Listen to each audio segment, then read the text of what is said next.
In the mists of British prehistory, long before the name Britannia existed, the island was already populated.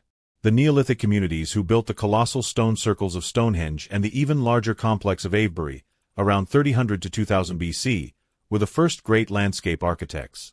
These peoples, dedicated to agriculture and pastoralism, have left us monuments that speak of a sophisticated social organization and profound astronomical and religious beliefs. But they were not yet Celts, nor Britons. They represent the human and cultural substratum onto which new influences would subsequently be grafted. A crucial change came with the arrival, around 2500 BC, of the so-called bell jar populations, identified by typical ceramic glasses and distinctive funerary practices. Originating perhaps from the Iberian Peninsula, they spread rapidly across Central Europe to the British Isles, bringing with them new technologies in metalworking, particularly copper and gold, and introducing the bow, a revolution in hunting and warfare. Their integration with the indigenous inhabitants laid the foundation for the subsequent Bronze Age. It is in this long period, which goes from around 2100 to 750 BC, that we must place the first possible movements of those peoples that scholars define as Proto-Celtics. This was not a massive, violent invasion recounted in ancient sagas, but more likely a slow, centuries-long infiltration of groups from continental Europe, particularly from the Upper Rhine regions and the Alps. These people spoke an Indo-European language that would evolve into the Celtic languages. One linguistic theory, the so-called Atlantic Celticity hypothesis, even suggests that Celtic languages spread along the maritime routes of Atlantic Europe as early as the Bronze Age, linking coastal communities from Spain to Scotland. Whether it happened by sea or by land, the result is certain. Between the late Bronze Age and the early Iron Age, around 800 BC, Britain had become linguistically and culturally Celtic. Here the P variant of the Celtic languages, Common Brythonic, developed, as distinct from the Q variant spoken in Ireland.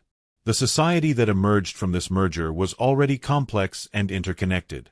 The rich burials of Bronze Age leaders, such as that of Bush Barrow near Stonehenge, with its bronze dagger and gold ornaments, testify to the existence of a warrior elite who controlled precious resources. Britain's most coveted resource was tin, essential for producing bronze, an alloy with copper. The Cornish mines became a crucial node in a vast trade network which, through Gaul, reached the Mediterranean. Since the time of the Phoenicians, merchants have come from far away to obtain this strategic metal. These seats brought not only material goods, but also ideas, artistic styles, and innovations. Britain was not an isolated island, but an active and rich periphery of an evolving world. Towards the end of the Bronze Age, the practice of depositing votive offerings in rivers, swamps, and peat bogs became widespread. Swords, axes, cauldrons, and even treasures of gold jewels were thrown into the waters, perhaps as offerings to the deities or to seal pacts. These deposits, like the spectacular one at Langdon Bay in Kent, which contained over 300 continental axes, tell us of a deeply religious world and intense exchange. The arrival of iron technology, around 750 BC, marked the beginning of the Iron Age and the last, decisive act in the formation of the people the Romans would know as Britons. Iron, harder and more widespread than bronze, made it possible to create more efficient agricultural tools and more lethal weapons, consolidating the power of warrior elites and allowing greater deforestation for agriculture. It was in this context that the first large hill forts, the hill forts, were born, which would become the symbol of Celtic Britain. The origins of the Britons are therefore an intricate mosaic. They were neither the builders of Stonehenge, nor a people who arrived in a single great exodus. Their identity was formed through millennia of successive stratifications. The Neolithic substratum, the contribution of the people of the bell-shaped vase, the slow Celticization during the Bronze Age, and the technological revolution of iron. At the dawn of the first millennium BC, when the mists of proto-history begin to lift, we find on the island a tribal, hierarchical society, skilled in metallurgy, inserted in continental trade networks and deeply linked to its land through ancestral rights. The sons of Albion were now ready to enter written history, but their story had already begun since time immemorial. Once the origins phase was concluded, the picture of the Britons as a distinct people emerged more clearly in the Iron Age, starting from the 5th century BC. We abandon the mists of prehistory to enter the concrete world of their daily existence, which took place within a rigid and profoundly hierarchical social structure. The fundamental unit was not the nation, a concept alien to them, but the tribe, or tuath. Each individual defined himself in relation to his own clan and his own leader, in a system of personal bonds that guaranteed cohesion and, often, fueled bloody feuds. At the top of this pyramid stood the king, the re, or tribal chief, whose authority derived not only from lineage but above all from the ability to distribute loot, protection, and favors. Under him, the warrior aristocracy formed the beating heart of power. Men whose status was measured by the number of personal followers, the quality of weapons they possessed, and the size of their herds. It was a society based on honor, word given, and reciprocity. Separate from this military elite, but equally influential, stood the caste of Druids. More than simple priests, they were philosophers, judges, teachers, and guardians of oral tradition. Their training could last 20 years and included the in-depth study of countless verses, tribal laws, astronomy, and theology. Their authority was such that they could intervene between two armies lined up to stop a battle. The social picture was completed by free artisans, blacksmiths, wheelwrights, potters, respected for their technical skills, the mass of free peasants who worked the common land, and finally the slaves, often prisoners of war, deprived of any rights. The stage of this community life was not the city as the Romans understood it, but the fortified settlement and the scattered farm. The most iconic image is undoubtedly the hill fortress, the hill fort, which dominated the surrounding area. Places such as Maiden Castle in Dorset or Old Oswestry in Shropshire were not simply military refuges, but real political, economic, and ceremonial centers. Inside their concentric embankments and imposing wooden palisades, there were round thatched huts, cattle pens, grain pits, and artisan workshops. In the lowlands, communities lived in fenced farm villages, where few families shared space with their animals. In the lake regions of Scotland and Ireland, the ingenious solution of crannogs was developed, dwellings built on artificial islets or pile-dwelling platforms, accessible only by canoe, which offered protection and advantages for fishing. The typical dwelling was the round hut, with a diameter that could vary from 5 to 15 meters. The central hearth was the heart of the house, a source of light, heat, and a place for cooking. The smoke rose slowly towards the hole in the roof, permeating the interior with the smell of burnt wood and damp wool, furnished with vertical frames, beds of straw and hides, and shelves for tools. The survival of this society rested entirely on a robust and diversified rural economy.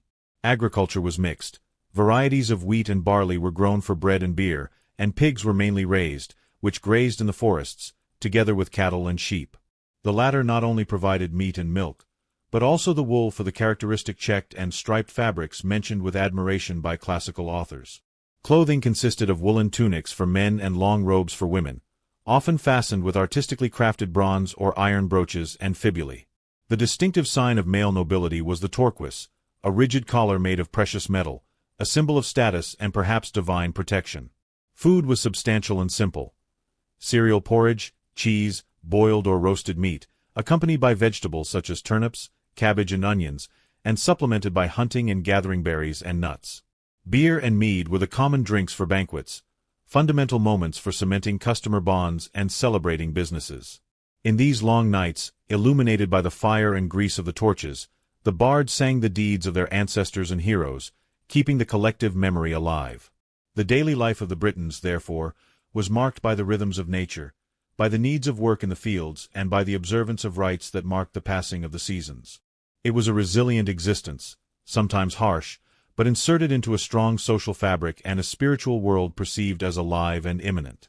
While the elite thought about war and power, the majority of the people built, season after season, the material foundation on which the entire British civilization rested. Beyond the thatched huts and earthworks of hill forts, the true engine of progress and the highest expression of British genius lay in the mastery of matter and the complex symbolic language of their art. If social structure provided the backbone of their civilization, it was technology that forged its muscles and aesthetics that defined its soul. The transition to the Iron Age, completed around the 5th century BC, was not a simple substitution of materials, but a productive revolution that permeated every aspect of life. The iron, obtained from or mined on the surface or in simple pits, was forged in high-temperature furnaces by blacksmiths who possessed an almost sacred status. Their skill transformed a shapeless mass into sturdy blades for plowshares, which cut through heavier and deeper soil, increasing yields, and into more efficient logging axes, accelerating the conquest of new arable land.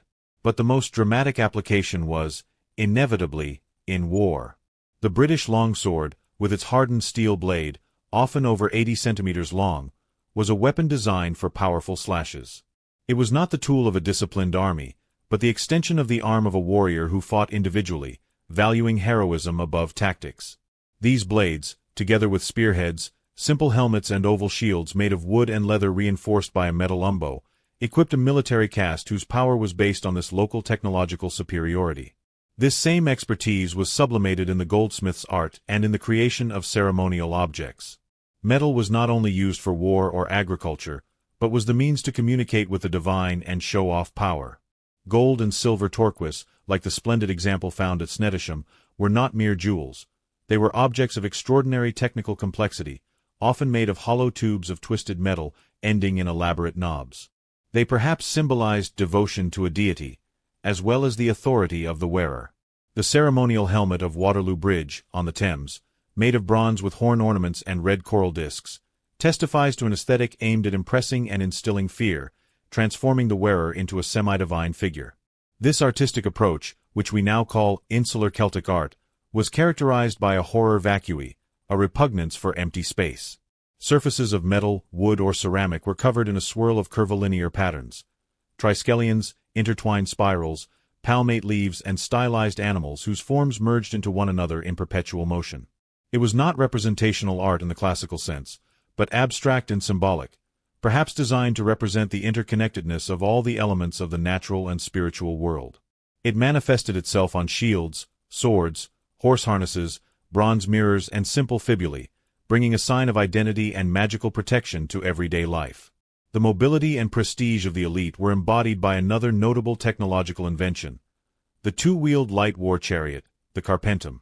These vehicles, agile and fast, were built with the skillful use of flexible wood and metal joints. In battle, their role was not to charge en masse, but to quickly transport the noble warrior to the crucial point of the battle, where he dismounted to fight on foot, while the charioteer kept the chariot ready for a rapid retreat. The noise of the wheels with iron rims and the clang of the harnesses contributed to creating a devastating psychological impact. But their use went beyond the battlefield.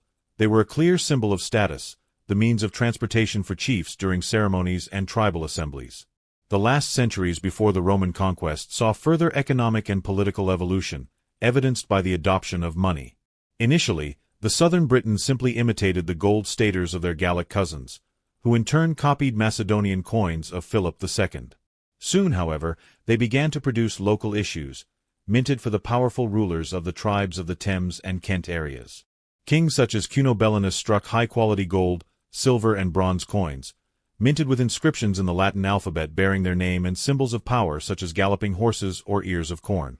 This coinage was not intended for a generalized market economy, but rather to consolidate the prestige of the ruler, pay mercenaries, facilitate elite trade with Rome, and practically replace the old barter system in the trade of luxury goods.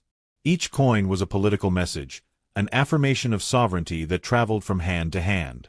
Thus, from the blacksmith's ovens to the coiner's dies, the technological competence of the Britons was not just a matter of survival or warfare.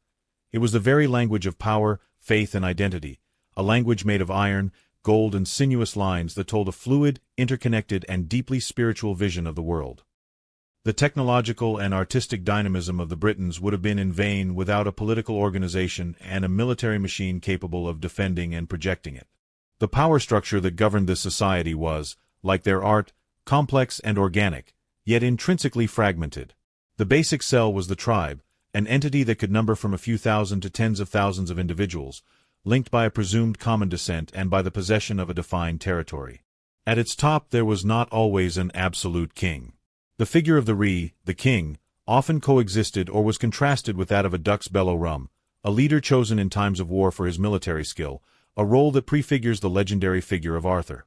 This dualism reflected a permanent tension between dynastic legitimacy and martial merit. The names of some of these sovereigns emerge from Roman coins and chronicles, passing from legend to history. Cassivellaunus, whose name may mean love of the god Lug, is the first of whom we have a detailed description. In the summer of 54 BC, he led a coalition of southeastern tribes against the legions of Julius Caesar, demonstrating remarkable strategic skill in the use of guerrilla warfare and scorched earth tactics. Despite final defeat and the imposition of tribute, his resistance became an archetype. A century later, another king embodies the pinnacle of independent British power, Cunobellinus, whom the Romans called Rex Britannorum, King of the Britons.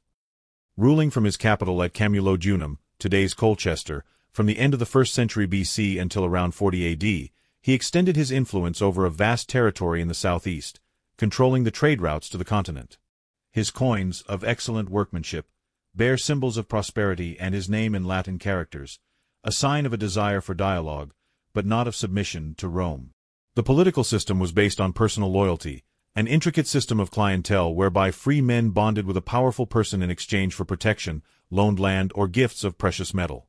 This leader, in turn, could be a client of a more powerful king. It was a network of obligations that could mobilize considerable forces, but which was also extremely volatile.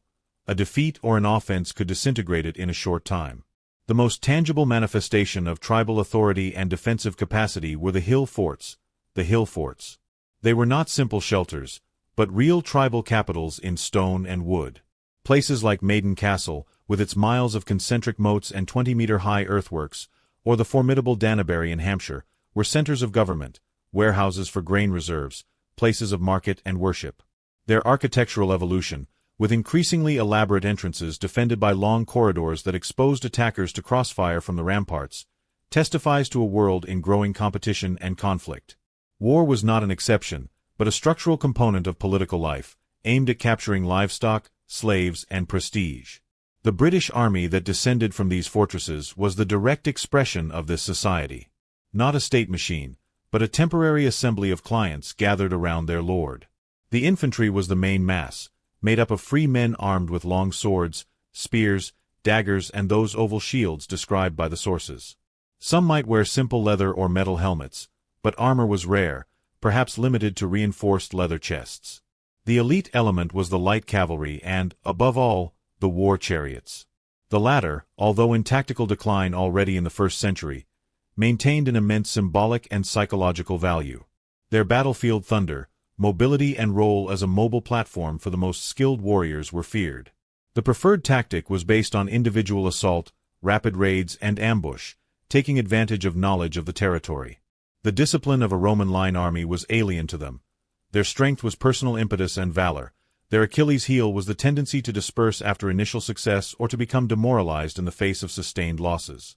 This military structure, heroic but disunited, was the force that resisted Caesar and which then, reorganizing itself, inflicted serious losses on Claudius' legions during the campaign of conquest, in particular in the difficult Battle of Medway.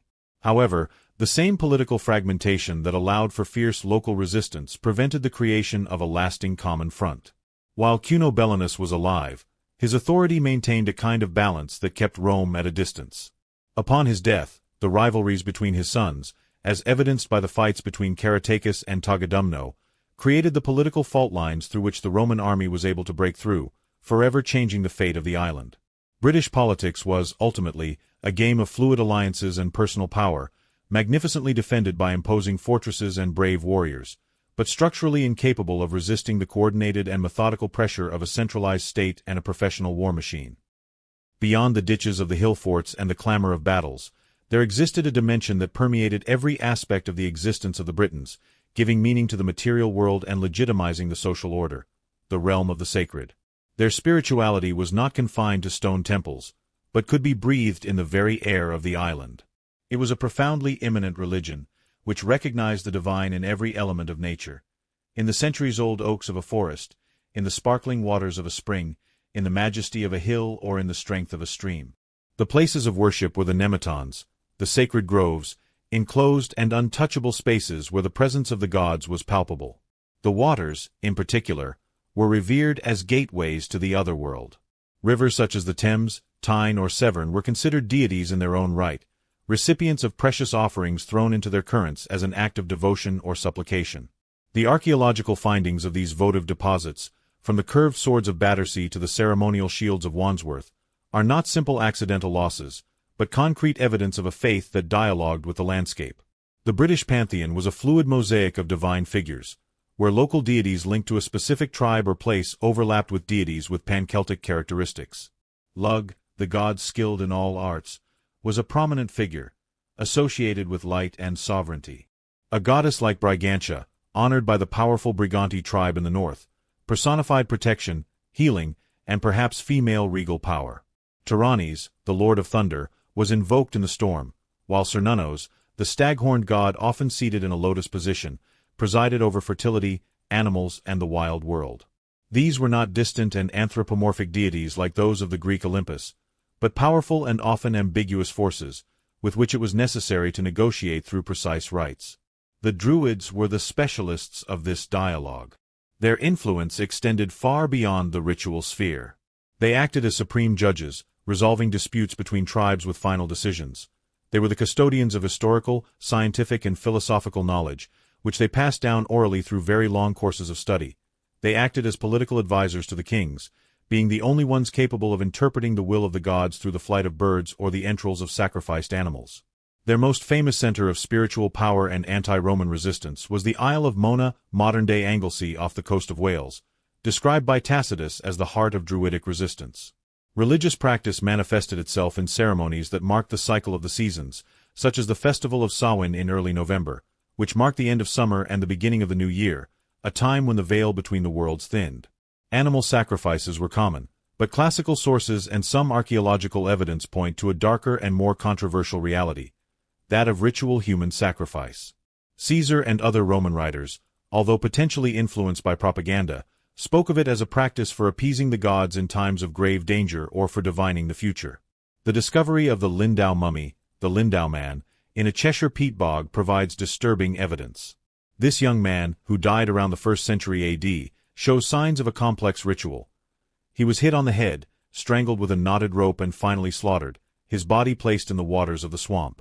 Analysis of the contents of his stomach reveals a last supper of burnt bread, perhaps a ceremonial meal.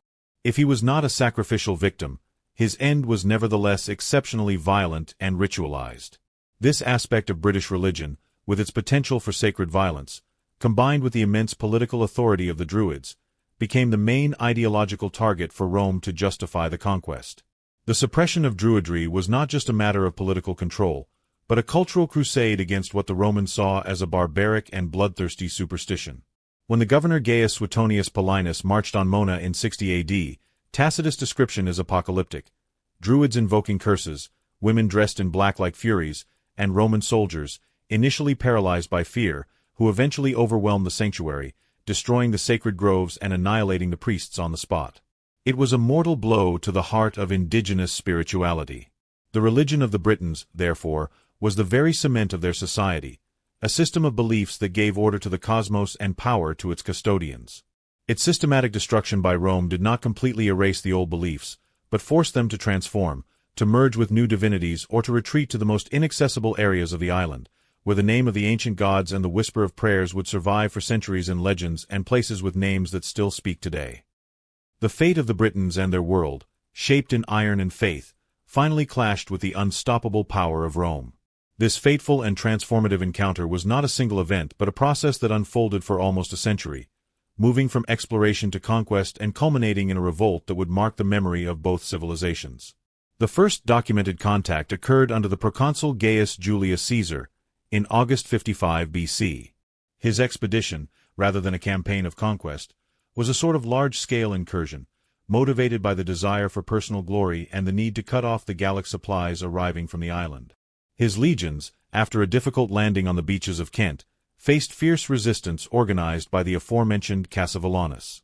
Although the Britons could not oppose the discipline of the cohorts in the open field, their guerrilla tactics, using light chariots and taking refuge in forests and swamps, inflicted many difficulties on the Romans. Caesar achieved formal submission and the imposition of tribute, but the effect was transitory. However, he brought with him to Rome something perhaps more important than the loot: the first detailed description of the people, their customs, and the potential wealth of the island, a seed that would germinate 90 years later. The century that separates Caesar's expeditions from Claudius' invasion in 43 AD was an era of profound changes for the tribes of the southeast. Trade relations with the empire intensified, bringing wine, fine pottery, luxury items, and, above all, the influence of Roman culture to Britain. Masterpieces such as Halaton's magnificent silver and gilt helmet, perhaps a Roman diplomatic gift to a local chief, testify to this interaction. Powerful client kingdoms arose, true satellite states of Rome. The most illustrious ruler of this phase was undoubtedly Cunobellinus, who reigned from his centers of Camulodunum and Verlamion, the future St. Albans. Under his long rule, southern Britain experienced a sort of pre-Roman Golden Age, with a thriving economy and increasing Romanization of the elite. Upon his death, around 40 AD, the rivalry between his sons Caratacus and Tagadumno created the instability that the Emperor Claudius, in need of a military victory to consolidate his shaky power, was waiting for.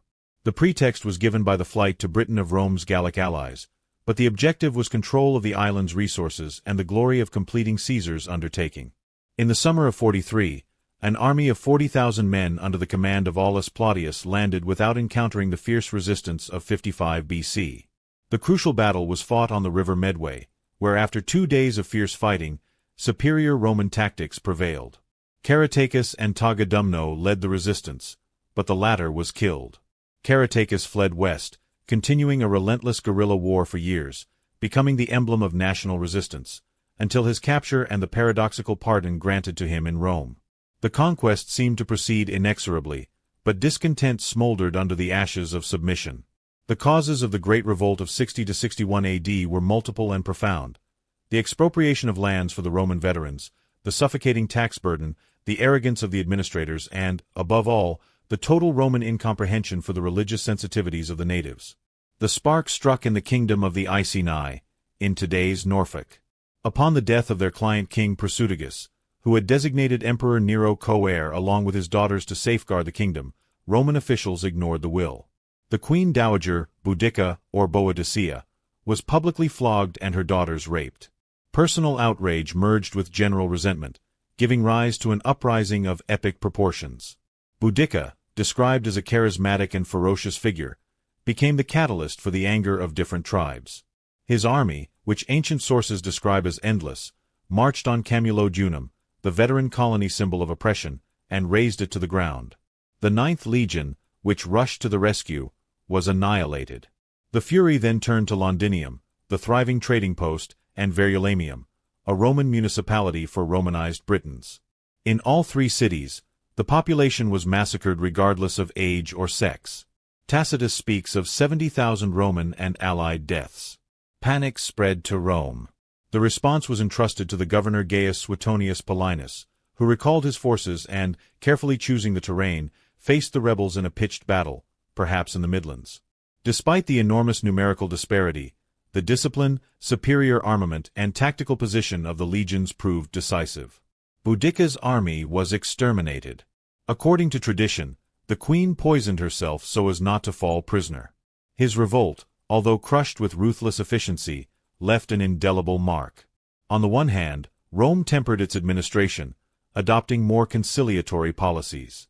On the other hand, Boudicca entered the imagination as the heroic and ferocious motherland who had dared to challenge the empire, a myth destined to re-emerge in the centuries to come whenever Britain sought a symbolic figure of independence and resistance. The military conquest was now a fait accompli, but the process of assimilation and transformation of the British people was about to enter a new and complex phase. With Boudicca's rebellion bloodily crushed, Britain entered a new era of Roman rule that would last for more than 3 centuries.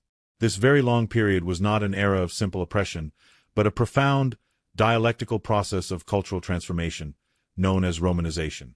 For British elites, the adoption of Latin models became the inevitable path to maintaining influence and prosperity. The cities, completely alien to the Celtic tradition, became the engines of this change.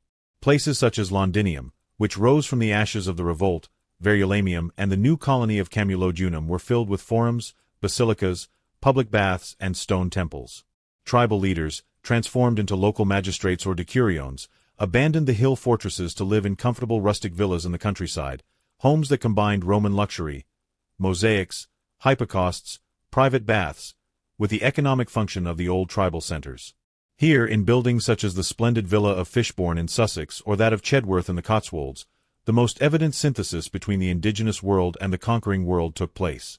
The owners may have been descendants of warriors who had fought Caratacus, but they now spoke Latin, dressed Roman, and drank Boudicca wine. Even the religious sphere was affected by this syncretism. Roman deities were often associated with local ones in a practical fusion.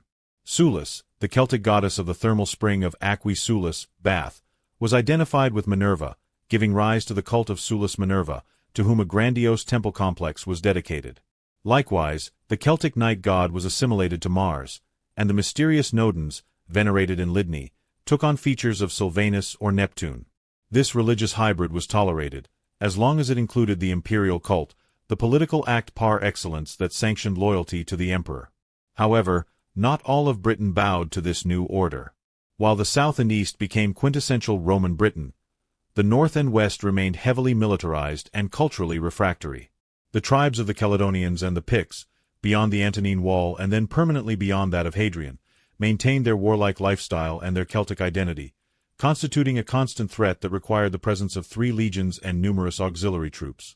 Hadrian's Wall, built starting from 122 AD at the behest of the emperor who gave it its name, was not just a defensive barrier. It was a psychological, economic, and cultural border, a monumental "when does Rome end?" Along its route, fortresses such as Vindolanda and Housesteads hosted soldiers from every corner of the empire, who brought with them different customs and cults, mixing in turn with the local populations. The slow decline of Roman power during the 3rd and 4th centuries created the conditions for a resurgence of hybrid Romano-British identities. In some regions, especially in the more remote areas of the north and Wales, local kingdoms or lordships emerged which retained a veneer of Romanism but ruled over a largely Celtic population.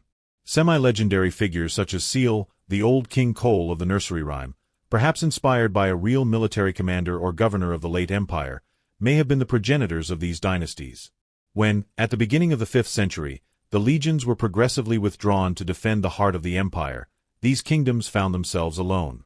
The desperate letter known as the Grip of the Britons, reported by the historian Gildas and addressed to the general Flavius Aetius around 446, is the most eloquent document of this drama. To the Romans, the barbarians push us back into the sea pushes us back onto the barbarians. Between these two types of death we are either massacred or drowned. The appeal fell on deaf ears. The Roman administrative, fiscal, and military apparatus collapsed like a house of cards. The cities became depopulated, the villas were abandoned, the roads fell into disuse. The Pax Romana was over. The power vacuum that followed was catastrophic, but it did not spell the end of the Britons. On the contrary, it forced them to rediscover a part of themselves that Romanization had covered, but not erased.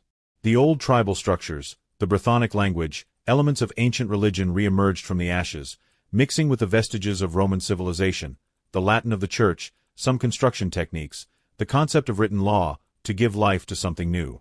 The Britons were no longer the proud warriors of the Iron Age, nor were they simply provincial Romans. They were a transformed people, shaped by 400 years of empire, who were now preparing unconsciously for their toughest test, resisting the new wave of invaders who were already pressing on the eastern coasts, and whose name would become synonymous with the new era, the Anglo-Saxons. The Roman withdrawal through the Romano-British kingdoms into an era of struggle for survival known as the High Middle Ages, a period in which the legacy of the Britons, filtered through centuries of imperial rule, faced the existential threat of Germanic invasions. Contrary to the image of immediate collapse, post-Roman societies in the west and north of the island demonstrated remarkable resilience. The British kingdoms of Strathclyde, with its stronghold at Dumbarton Rock, of Gododin in the southeast of Scotland, of Reged around Solway Bay, of Elmet in Yorkshire, of Dumnonia in the southwest, and, above all, the nascent kingdoms of Wales such as Gwynedd, Powys, and Dyfed, became the bastions of this enduring identity. It was in this crucible of crisis and heroism that the legend of Arthur was born. If the historical figure is elusive, perhaps a Romano-British leader of the late 5th or early 6th century, his archetype is clear, a Dux Bellorum who united the British kings in a desperate and temporary alliance, achieving significant victories, such as that of Mountbatten, against the Saxon invaders. Arthur, in legend, embodies the Romano-British ideal at its height, a Christian fighting pagans, a warlord ruling from a Roman hall, a symbol of order and civilization set against barbaric chaos.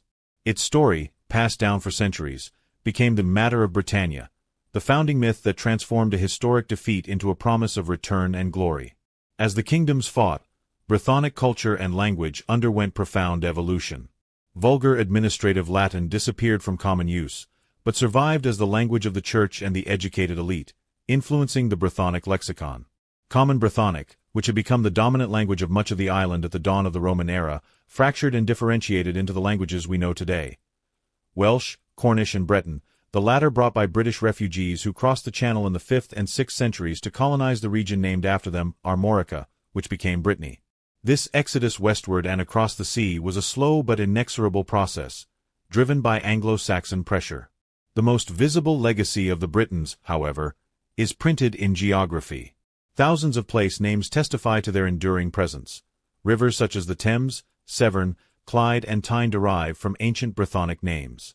Cities such as London, Londinium, perhaps from a pre-Celtic Londinian, Dover, Dubris, and York, Eboracum, through Anglo-Saxony Aforwick, have deep roots.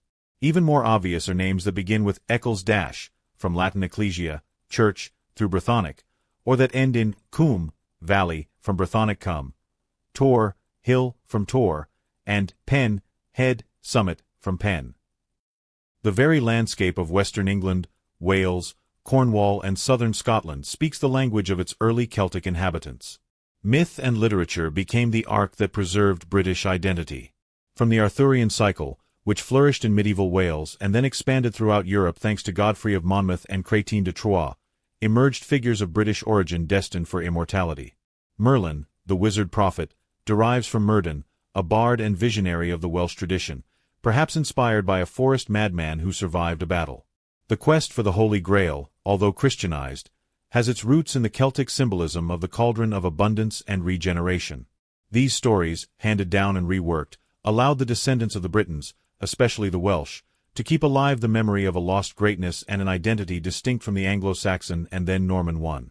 Meanwhile, in the areas conquered by the Anglo-Saxons, the British population was not mass exterminated, but absorbed. Modern genetic and linguistic studies suggest substantial continuity of the native population. Many Britons became serfs under new Germanic overlords, gradually adopting the language and customs of the conquerors, but contributing decisively to the formation of the Kingdom of England.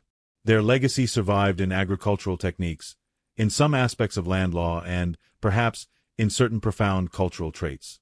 The history of the Britons, from the Iron Age to the dawn of the Middle Ages, is not a simple narrative of disappearance, but a complex process of transformation and persistence.